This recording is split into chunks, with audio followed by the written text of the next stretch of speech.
ভাইয়া একটা চানাচুর একটা চিপস দেন। ও আচ্ছা দিতেছি। এই যে ভাই, এই নে ধর। ভাইয়া কয় টাকা হয়েছে? হিসাব করে দেখতে হবে ভাই।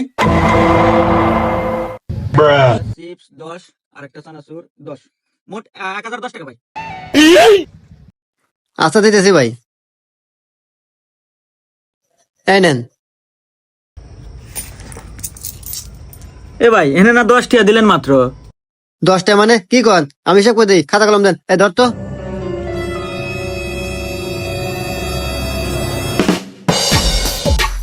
দুই দুই দুই দুই এক এক। এই নেন হিসাব করে দিলাম। টিয়া হয়েছিল 5221টা দিছি আপনাকে, এখন 4221টা ফেরত দেন।